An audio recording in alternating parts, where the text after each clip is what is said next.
Саламатсыздарбы, урматтуу көрүүчүлөр. Бүгүнкү берүүдө Жогорку Кеңештин депутаттары жума ичинде көтөргөн олуттуу маселелерге токтолобуз. Алды менен парламент берүүсүнүн негизги темаларын кыскача баяндайбыз. Бюрократиялык көрүнүштөргө бөгөт коюу аракети, мамлекеттик ижарага берилүүчү имараттарды жакшыртууга шарт түзүүгө байланышкан мыйзам долбоору сунушталууда. Кыргыз жарандыгы сатылып жатабы? Депутаттардын тынчсыздануусуна эмне себеп? Продается гражданство Кыргызстана, гражданство там срочно.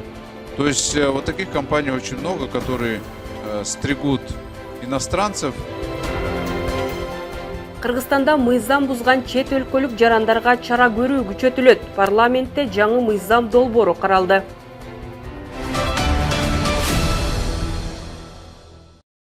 Жогорку Кеңештин төрагасы Нурланбек Тургунбек уулу Палестина мамлекетинин Кыргызстандагы атайын жана толук ыйгарым укуктуу элчиси Жабат Мухаммад Аватты кабыл алды.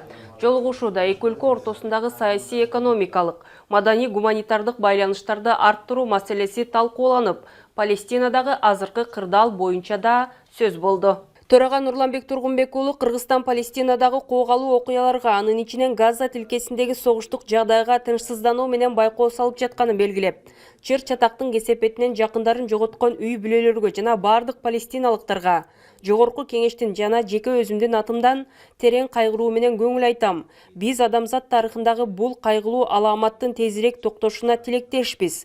Айрыкча акыркы макулдашуунун бузулбай ишке ашырылышына кызыктарбыз жана кубаттайбыз, деди. Муну менен катар Кыргызстан Палестинага жасалган согуштук аракеттерди кескин айыптап келе жатканын айткан төрага, Эр-Рияд шаарында өткөн 8-чи ислам саммитинде өлкө башчы Садыр Жапаров да ок атышууну токтотууга, ошондой эле эл аралык коомчулукту Газа тилкесиндеги жарандарга гуманитардык жардамдын тоскоолдуксуз жетүүсүн камсыз кылууга чакырганын эске салды. Өз кезегинде элчи Жабат Ават Израилдин баскынчылыгы 2023 жылдын 7-октябрынан бери уланып келе жатканын, кандуу аламаттан 60 миңден адам каза болуп, 160 миңден ашуун адам жаракат алганын, урандылар астында дайынсыз жоголгондор да арбын экенин маалымдады.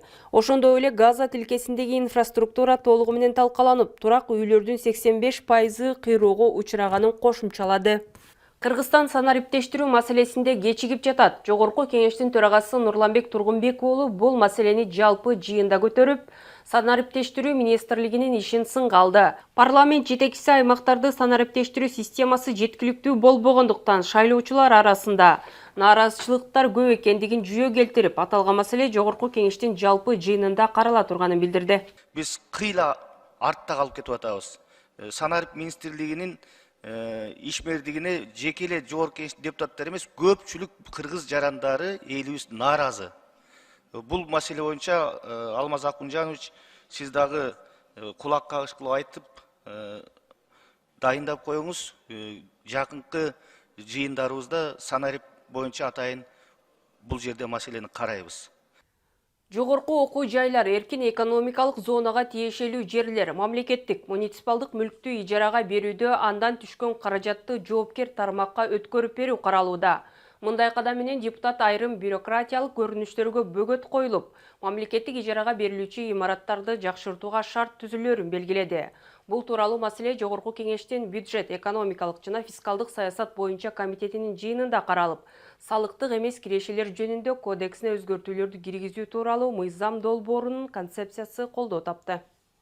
Буга чейин мамлекеттик имараттарды ижарага берүүдөн түшкөн каражаттын 70% республикалык бюджетке кетчү. Эми депутат сунуштап жаткан мыйзамда муниципалдык мекемеге таандык мүлктөн түшкөн акча алардын өзүндө калары айтылды. 2016 жылы мыйзам кабыл алган экен, 70% ошол түшүп аткан бюджеттин бардыгы эле республиканский бюджетке кетип калчу экен. Анан кайра булар барып республиканский бюджеттен сурап, тиленип, кандай гана мындай методдорду колдонбойт, бирок алган алат, албаган албайт, бирок такыр эле мындай толук түрдө сумманы алчу эмес экен. Демек, албетте бул эч бир кызыкчылык алып келбейт деп түшүнөбүз. Депутат Марлен Маматалиев демилгелеген мыйзам долбоорунун максаты салыктык эмес кирешелер жөнүндө кодексине өзгөртүүлөрдү киргизүү менен мамлекеттик жана муниципалдык мүлктү ижарага берүүдөн түшкөн кирешелерди бөлүштүрүү, жакшыртуу жана тейлөөнү өркүндөтүүгө багытталууда. Эң негизгиси муниципалдык ижара болсо, ал ошол муниципалдык налог тагылат. Республикалык болсо ал республикага кете берет да. Бул бирден бир ошол муниципалдык дагы бюджеттин көтөрүлүшүндө жакшы шарттарды түзүп берет деген негиздемеде кылып атабыз. Мамлекетке таандык бир топ мекемелер бар. Ал кыймылсыз мүлктөрдөн түшкөн каражаттар 2024 жылы 180 миллион сом болсо, 2025 жылы өлкөнүн казынасына канча түшөрүн депутат тактады. Ошондой эле ал өзгөчө статуска ээ болгон жогорку окуу жайларга таандык объекттердин дагы абалына кызыкты. Мамлекет мен ФУГга да суроом бар да, мамлекеттик уюмдардын бош пайдаланылбаган имараттарды ижарага берүүдө 25 жылга карата республикалык бюджетке мындай ижара акысы канча акча түшүүсү пландалган? Бул жерде 2025 жылы 200 миллион сом каралган да бюджетте. Канча? 200 миллион сом 200 миллион сом. 24 жыл болсо 180 миллион түшкөн. Мамлекеттин карамагындагы жерлерди өз менчигинде ижарага берип, аны жаап, жашырып, аз киреше төлөгөн фактылар, жетекчилер аралашкан коррупциялык жагдайлар көп экенин депутат белгиледи. 23 өткөн жылы же 2 жыл мурда мисалы Арабаевада помещенияларды, бuyakta Лира сиз отурасызда, министрдин орун басары, так, кызмат ордун кыянаттык менен пайдалануусу боюнча прокуратура тарабынан, башкы прокуратура тарабынан иш козголот да. Ошол имараттарды келишимсиз ижарага беришип, акыркы көп эле жылдын учурлары боюнча иш козголуп, бирок аягында чоң ири көлөмдөгү коррупция да бул жыйынтыгы жок да. Бүгүнкү күндө эч кандай акча эч жака кетпейт. Болгону ошо мамлекеттин ичиндеги акча эле сени менин чөнтөгүм, менин чөнтөгүм эмес, баары бир эле Кыргызстандын чөнтөгү да. Болгону ар ким өзүнүн чөнтөгүн туура чөнтөгүнө түшсө туура иштетет. Кызыктар болот да. Мисалы үчүн ошол эле жөнөкөй лицейди айтайлы, жөнөкөй эле мисалы үчүн мамлекеттик муниципалдык ишкананы айтайлы. Эгер өздөрү ижарага берип өздөрү кайра алса, ошону эле иштете алса, ошол эле кабинетти мисалы үчүн оңдоп иштөө жолдоруна да бул деген баягы спецшот деп коет. Мисалы үчүн ишканаларда бар да бүгүнкү күндө спецшоттор го. Ошол нерсени баарын эле ушул жерден учурдан пайдаланып, ошону киргизип койсок, бул менин сунушум. Мындай кадам менен бюрократиялык көрүнүштөр жоюларын эске салган депутат ар бир жоопкерчиликтүү тараптын өзүнө түздөн-түз ижаранын акчасы түшсө, атаандашы менен эски имараттар оңдоп түзөөдөн өткөрүлөрүн, инвесторлор тартыларын айтып кубаттады. Жекелей баягы муниципалдык эмес, республиканский эмелерди дагы баягы карап, ошондойлорго дагы бир жол ачып беришибиз керек да. Чогуу совместно ФУГИ, Министерство финансов, ошо биргелешип туруп ушуну жакшы өзгөртүп туруп, могу жакшы мыйзам чыгып атат. Ушу жакшы мыйзамга дагы механизмдерди кошуп кетсек, мен ойлойм, бизге жакшы эле болот депчи. Талкуудан кийин салыктык эмес кирешелер жөнүндө кодексине өзгөртүүлөрдү киргизүү тууралуу мыйзам долбоорунун концепциясы колдоо тапты. Президенттин жарлыгы менен Абхаз жана Армян номурлуу унааларды мыйзамдаштырууга 6 ай мөөнөт берилгени белгилүү. Бул мөөнөткө чейин бардык рейдтерди токтотуп, унааларды айыптык уна токтотуучу жайлардан чыгаруу керек. Антпесе бул карапайым элге кыйынчылык жаратат. 6 айдан кийин бардык тиешелүү иштерин кайрадан баштаса болот. Аталган маселени жалпы жыйында депутат Марлен Маматалиев айтып чыкты. Андан сырткары эл өкүлү бул жагдайдан пайдаланып, кыянаттык менен бизнес кылууга ашыккандарды көзөмөлгө алуу зарылдыгын белгиледи. Бул жөнөкөй элге гана аныкталган указ да. Анча-мынча перекупщиктер жана бизнес кылгандар жан талашып азыр машиналарды киргизип атыптыр. Мына эртең баары легализация болот экен, келиңиздер сатып алайлы, алып келели, бизнес кыла калалы депчи. Ошону дагы Минэконом тийиштүү рыноктарга уведомление берип койсо, сатылбайт, сатпайт депчи, киргизилбейт деп. Ошону да катыраак ташына берип койсоңуз. Рахмат. Кыргызстанда окуп жана эмгектенип жаткан чет элдик жарандардын саны күн санап өсүүдө. Өткөн жылы чет өлкөнүн жарандары катышкан 200 кылмыш иши катталган. Мындан улам министрлер кабинети тарабынан чет өлкөлүк жарандарга байланыштуу укук бузуулардын алдын алуу максатында мыйзам долбоору иштелип чыгып, парламентке сунушталды. Индия, Пакистан, Бангладештен келген эмгек мигранттары кабылган көйгөйлөр жана мыйзам бузуулар тууралуу кийинки материалда баяндайбыз. Кыргызстанда чет элдик жарандар өлкөдө жүрүү шарттарын бузгандыгы үчүн административдик жоопкерчиликке тартуу сунушталууда. Мисалы, чет элдик жаран чек арадан киргенде бир максатты көрсөтүп, бирок иш жүзүндө башка иш менен алектенсе 10 000 сом айып пул төлөнөт. Кыргыз Республикасынын укук бузуулар жөнүндөгү кодекстин 437-беренесине ылайык Кыргыз Республикасына чакырган же чет өлкөлүк жарандарды жана жарандыгы жок адамдарды кабыл алган адамдар тарабынан алардын болушунун белгиленген тартибин бузгандыгы үчүн айыптын өлчөмү юридикалык жактарга карата 50 эсептик көрсөткүчтө жана жеке жактарга 10 эсептик көрсөткүчтө түсөт. Талкуунун жүрүшүндө соңку жылдары айрыкча баш калаада тейлөө жана тигүү цехтеринде эмгектенген Индия, Бангладеш, Пакистандан келген эмгек мигранттары көбөйгөнү айтылды. Эл өкүлдөрү алардын өлкөдө жүрүү мыйзамдарын сактоо тартибин күчөтүү зарылдыгын белгилешти. Бангладештен келген бизге жумушчуларга $1000 акча каражатын кетиришкен да биздин ишкерлерибиз. Мындайча айтканда, бир эле ишкерибиз 50 Бангладешти алып келген, $50,000 акча каражатын кетирген. Бүгүнкү күндө алар эмне кылып атышат? Келип туруп бир 30 дейбизби 40 башка жумуш таап качып кетип атышат. Паспорттору ошол алып келген ишкерлерде калып кетип атат да. Ушуну бир кат үйликтеп чыгып туруп, ушулардын ар бирин териштирип чара көрүш керек тагын. Демек келишимди бузган болсо, аларды Кыргызстандан депортация кылыш керек да. Эмгек, социалдык камсыздоо жана миграция министрлиги өткөн жылы чет элдик жарандарга Кыргызстанга келип иштөөгө 25.000 квота бөлүп берген. Сунушта алып жаткан мыйзам долбоорунда мыйзам бузган чет өлкөлүк жарандарды депортация кылуу маселеси да каралган. Депорт кылыш үчүн акчасы төлөнсө 5.000 сом. Бирок мисалы депорт кылыш үчүн андан көп акча кетет да билетке. А жанында паспорт жок болсо каякта кармалат? Бизге кирген жарандардын количествосын эсептейбиз. Ошолордун баардыгы 5.000 сомду төлөгөндөн кийин баары чыгып кетпейт. Аларчы деген мыйзам бузбайт. Ошол счетто турган акчалардын эсебинен гана чыгып кетет. Жиналган акча ошол мыйзам бузуп кармалып депортация болуп аткан жарандарга жетет деп ишенебиз. Өз кезегинде билим алуу үчүн келген жарандар арасында курьер, такси кызматында иштеп, жол кырсыктарына кабылган учурлар да жок эмес. Ошолар баягы окуусунан отчисление болуп кетип туруп эле кайрадан баягы үйүнө кетпестен ушул жерде бир жумуштарын алектенип жүргөндөрдү абдан көп экен. Ошон үчүн ошол окуу жайлардын эми булар жеке менчик окуу жайларды, жеке бизнес доллар менен окшот алар келгендер. Ошолорго катуу чара колдонгон силерде фактылар барбы? Билим берүү министрлигинин бизге берген саны боюнча 50.000 студент бар экен. Ошонун 42.000 ушу Пакистан менен Бангладештер экен да. Ана өзүңүздөр көргөндөй жумушка квота алып келгенден көрүм окуу иштеп келген студенттердин саны 2 эсе көп да. Булар окуп келип таштап койгондар абдан көп экен да. Жыйынтыгында комитет мүчөлөрү аталган мыйзам долбоорун биринчи окууда колдоп берди. Парламенттин жалпы жыйынында Жогорку кеңештин депутаттары Кыргыз Республикасынын жарандыгы жөнүндө мыйзамына өзгөртүүлөрдү киргизүү тууралуу мыйзам долбоорун экинчи окууда карап, ал колдоо тапты. Мыйзам долбоору ички карама-каршылыктарды жоюу жана жарандык алуудагы көйгөй, тоскоолдуктарды жөнөкөйлөштүрүү максатында иштелип чыккан. Талкууда депутаттар этникалык кыргыздарга жарандык берүү жоболорун тактап, кыргыз жарандыгы сатылып жатканын сынга алышты. Талкуунун жүрүшүндө депутат Дастан Бекешев кыргыз жарандыгын алуу боюнча интернет сайттарында жарыяланган шылуундардын маалыматтарына тиешелүү органдарды көңүл бурууга чакырды. Вот если вы посмотрите на российских сайтах, во многих местах есть реклама. Кыргызское гражданство за 4 месяца, вам нужно заплатить 300 тысяч рублей. Продается гражданство Кыргызстана, гражданство там срочно.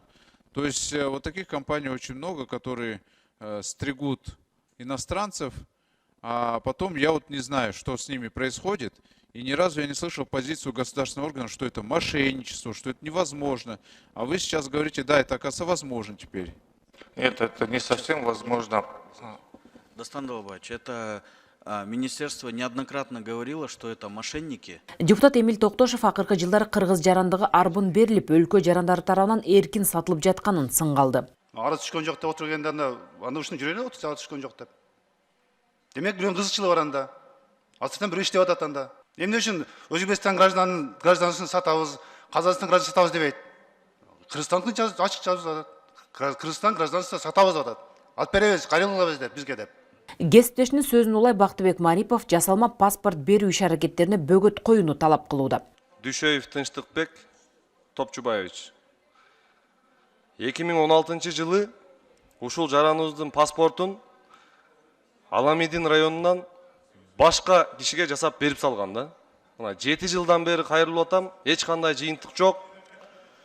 Өзүм паспортуму ала албай жүрөм деп кайрылып атат. Эмне кылыш керек булар? Кыргыз жарандыгы бар, бирок башка мамлекетте жашаган журтташтардын тагдыры кандай болот? Улуту азербайжанец болсо, ал бала бизде жашаган, бирок улуту азербайжанец ошол Россия Федерациясында, Красноярский крайында жашап атат. Анда деген баякыл ала албайт тилекке каршы. Эгерде баягы мыйзамда жазылган, эгерде этникалык кыргыз болсо ошондо тапшырылат. Мен түшүндүм. Бул баланын тагдыры эми Россия Федерациясынын тууган уругу көчкөндө чогуу кеткен да 87-жылы. Булар 90-жылдын башында кеткен. Бирок ал жактан дагы гражданство бербептир да. Ошондо кандай чечсе болот? Буну деген эгерде жактан гражданство бербесе, анда консульствого кайрылса, баякыл консульство оформлять кылып берет возвращение на родину деген документ. Ошон менен келсе, бияктан карап туруп, анан баякы районго кайрылганда район документтерин ырастап туруп, анан же гражданство тапшат, же болбосо определение гражданства деген процедура бар. Ошон менен өткөзсө болот. Эл өкүлү Советбек Рустамбек уулу этникалык кыргыздар жана алардын Кыргызстанда туулган балдарына жарандык алуу жараяндарын тактап, алуу процесстерин жеңилдетүү сунушун айтты. Кыргызстан жаран алган ушу жарандардын убактыларыны көп кыйнабай, алар көбүрөөк кыйналып калып дейт да. Айыл өкмөткө барсаң, ал жакка бар дейт. Кагаз иштеринде көбүрөөк кыйынчылыктар болуп тур. Шуга жакшыраак, оңоюраак боло турган кылып жардам берип коюңуздар. Ошо Тажикстандан келген, Жериталдан келген кыргыз жарандары кайрылды эле. Шуну карап, жардамды жакшы кылып жеңилдетип бериңиздер. Депутат Элдар Абакиров акыркы 5 жыл ичинде Кыргызстандын жарандыгынан чыккан жана алган адамдардын санын тактады. Бизде бул акыркы 5 жылда Кыргызстандын жарандыгын алгандар көппү же чыккандар көппү? Ошо статистика кандай болуп жатат азыр? Алгандар көп. Алгандар көп, Мага бир 2-3 шайлоочу катышты да, кайрылышты. Мурунку эле кыргыздын жарандары бирок 15-20 жыл мурун көчүп кетишкен, башка өлкөнүн жарандыгын алып, азыр кайра алып атышыптыр. Ошолор канча убакытта жарандыкты алыш керек? Упрощенный порядок бар, 6 айдын ичинде баягы жарандыгы каралып берет да. Ал эми депутат Надира Нарматова кош жарандыгы бар Өзбекстандан келген мекендештердин маселесин чечүүнү тездетүү сунушун берди. Эгемендүү мамлекетти алгандан кийин агылып келип атат Өзбекстандагы этникалык кыргыздар. Ал баарыбыз үчүн белгилүү. Чүйдүн айланасында, түштүктө, бардык жерде толтура. Булардын бир гана көйгөйү 2 жаранды улук кабыл алынып калып атат. Өзбекстандын жараны болуп келип туруп, Кыргызстандын жарандыгын алганда, Өзбекстандыкын тапшырбай туруп, биз жарандыкты берип атабыз. Бул деген алардын келгенин колдоого алгандык, колдоого алган менен экинчи жагынан ал Өзбекстан аларды Өзбекстандын жарандыгынан чыгарбай атат да. Бир кезде Кыргызстандан кетип турмушка чыгып Өзбекстанга, ошол жакта жашап, анан кайра күйөөсү менен келип, балдары Өзбекстанда туулуп, Кыргызстанда окуп, же балдарында жарандыгы жок, же күйөөсүндө жок, же өзүндө жарандыгы жок жашап жүргөн, шайлоого да катыша албайт алар. Алар пособия, пенсия да ала албайт. Мектепте окуган, бирок документ, ата-энеңдин документи жок деп, документи жок жарандар катта шайлоого барганда мен көрдүм бир канчасын. Качкындарга республика ичинде жумушка орношууга уруксат берүү менен бул багыттагы тоскоолдуктарды жоюу талабы турат. Качкындарга кандай бир мындай өзүнчө положение, эрежелер бар, ушулардын иштегенге уруксат алуу үчүн кимдерге кайрылыш керек? Анткени булар келгенде ар 2 ай сайын кайсыл жерде учетко турса, кайсыл жерде ошол жака барып өздөрүнүн учетунда билдирип турат экен да. Ушул жакта жашап атабыз депчи. Бирок мындай иштеген тууралуу бир мындай статус ала албай атат да. Жыйынтыгында Кыргыз Республикасынын жарандыгы жөнүндө мыйзамына өзгөртүүлөрдү киргизүү тууралуу мыйзам долбоору экинчи окууда кабыл алынды. Жогорку кеңештин депутаттары жаңы жылдын башында шайлоочулар менен иштөө учурунда эл тарабынан айтылган социалдык экономикалык көйгөйлөрдү парламент жыйынында көтөрүштү.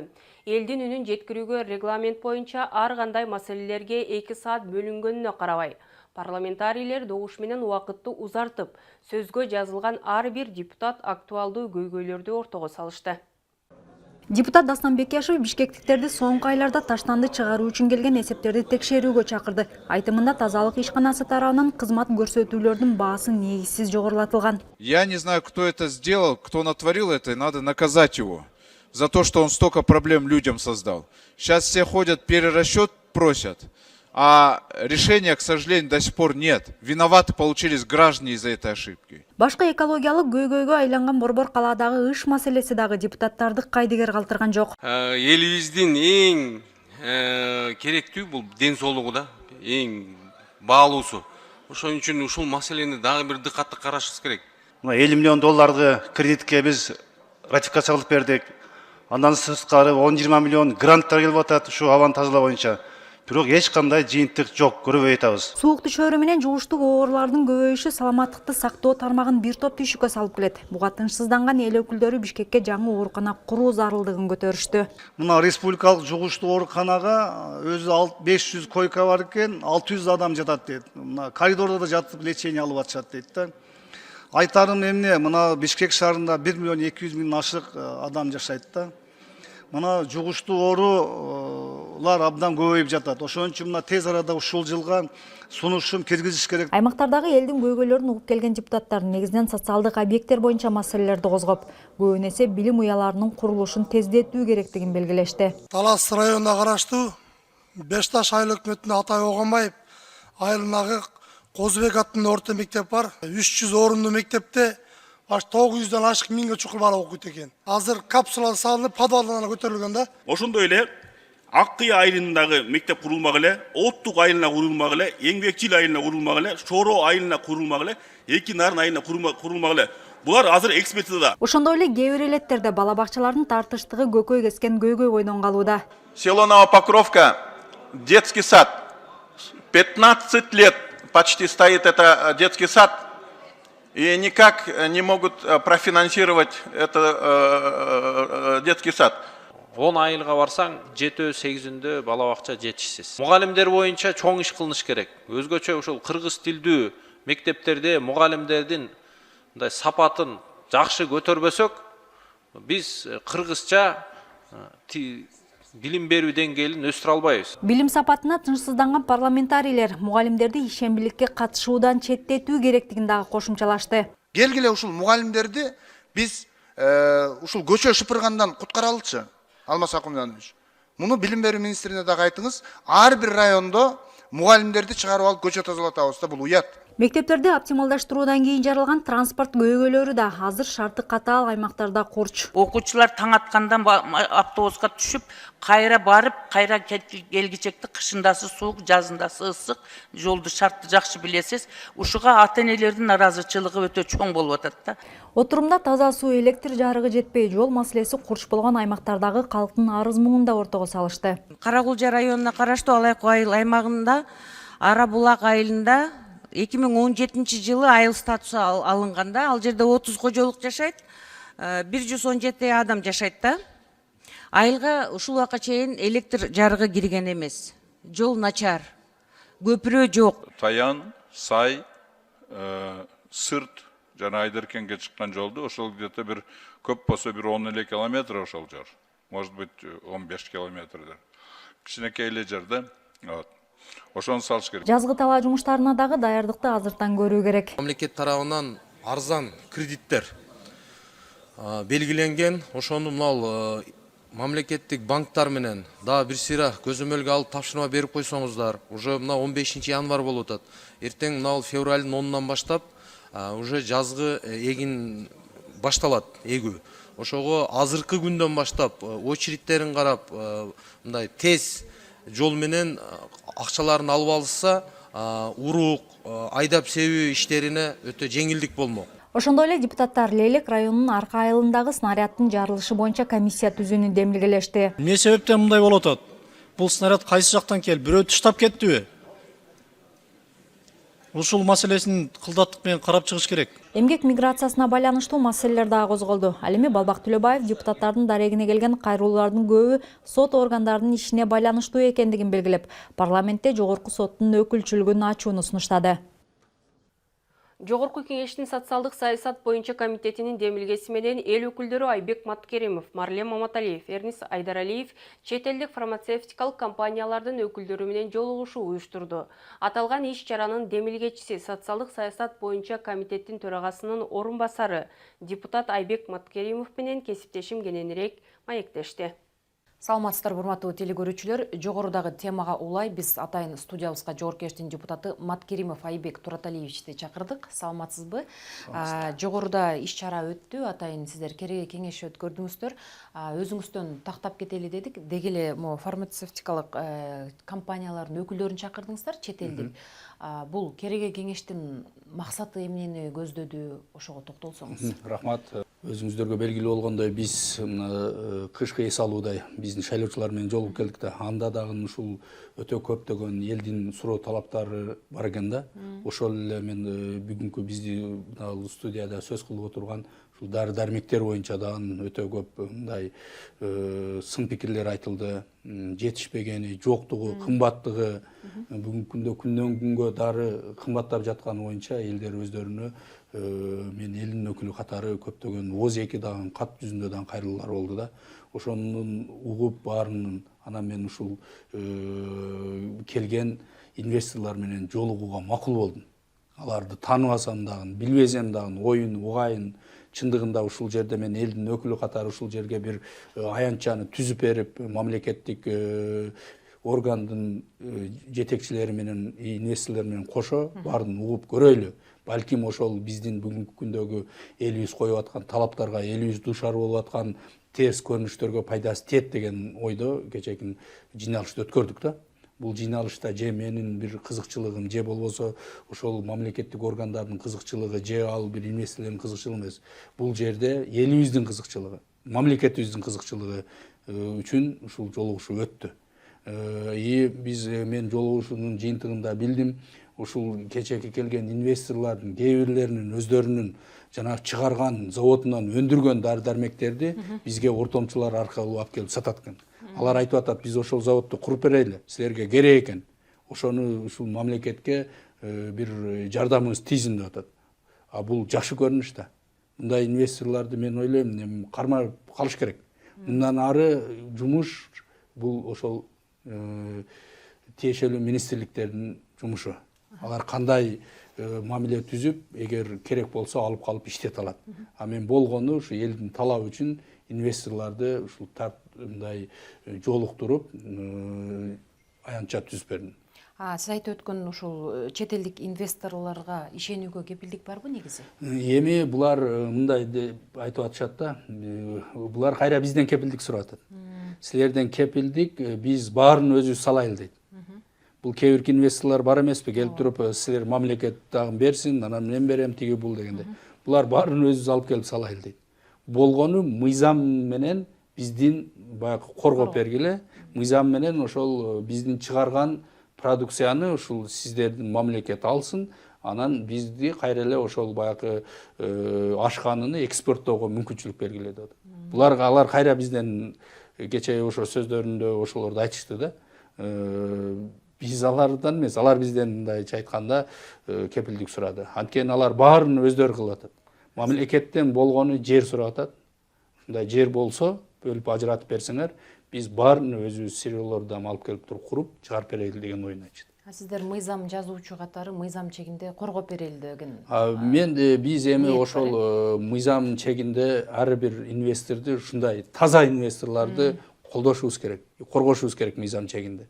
Анткени канчалаган инвесторлордун жанагы түйшүктөрүн угуп деле жүрөбүз. Кээ бир жерлерде бюрократияга кабылып, кээ бир жерлерде ошонун артынан баягы жаманаттуу болуп калгандарын көрүп атабыз. Мен ойлойм, кечээки баягы чогулуштун жыйынтыгы келечекте мындай өз жемишин берет. Эгер баары ошол сүйлөшүлгөндөй болуп, эгер баары мыйзам чегинде боло турган болсо, ошол эле мезгилде бюрократиялык тоскоолдуктар болбосо, баягы адам менен сүйлөшкөндө эле көрөсүң да. Мен биринчи жолу көрүп билдим, эң негизгиси мен баягы айта кетчү нерсе бул жерде ошол мамлекеттик кызматкер кошо келип атпайбы?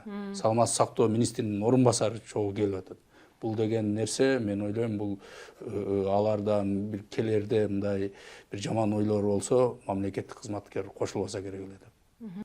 Айбек Тураталиевич, атайын студиябызга келип, ушул коомго керектүү, эл үчүн пайдалуу болгон актуалдуу маселени көтөрүп, маалымат бергениңиз үчүн сизге чоң рахмат. Ишиңизге ийгиликтерди каалайбыз. Рахмат, саламаттыгыңыздар.